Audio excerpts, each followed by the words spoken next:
Mağdur edebiyatı acılarımıza yapışmak demek. Hepimizin hayatta uğradığı haksızlıklar var. Bazılarımız kitlesel olarak, bazılarımız bireysel olarak, bazılarımız daha büyük çapta, bazıları daha küçük çapta ama bir şekilde haksızlığa uğruyoruz.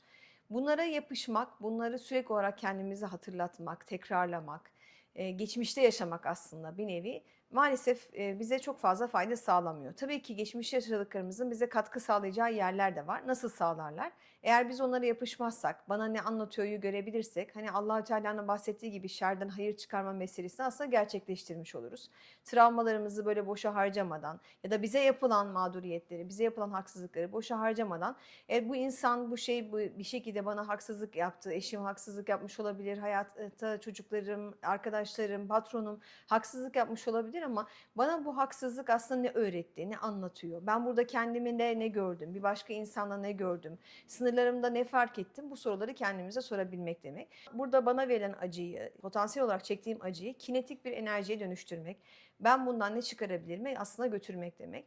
Mağdur edebiyatı bir süre sonra insanı başka mağduriyetlere de ne yazık ki götürüyor. Ya ona yapışıyor ve gerçekten hayatta başka mağduriyetleri de çağırıyor. Sürekli olarak kendisini bir şekilde haksızlığa uğrayan bir yere sabitlediği için, öyle etiketlediği için gerçekten de hayatta bu konuda ona cömert davranıp farklı şekilde haksızlıklara uğrayan bir yerde onu bırakabiliyor. Ya da tam tersine kendini hayatta alacaklı bir yere koyabiliyor ve bu alacaklılık ona başka yerlerde, başka insanlara karşı aslında belki daha küçük çapta olabilir, kendi gördüğü çapta olmasa da daha küçük çapta mağduriyetler yaşatmasına, mazlumiyetler yaşatmasına sebep oluyor. O yüzden her mazlum, her mağdur bir gün zalim olma potansiyelini aslında taşır diye bir şeye inanıyoruz.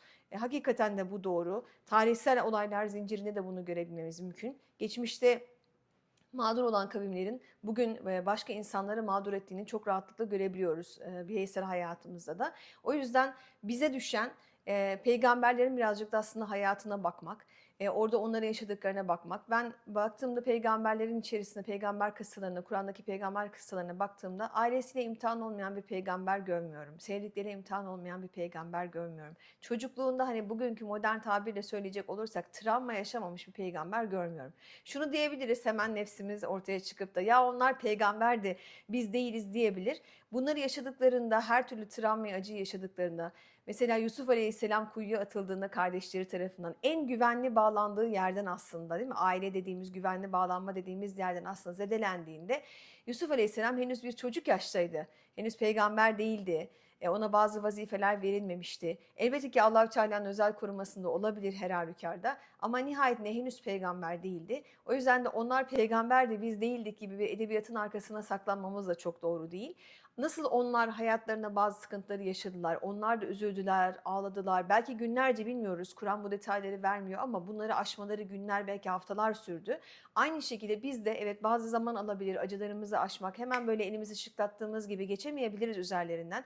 Ama nihayetinde orada kalmayıp onu kabullenerek, hayatımıza katkısını kabullenerek yolumuza devam etmemiz gerekiyor. Aksi takdirde bu mağdur edebiyatı ne yazık ki en fazla bize zarar veriyor.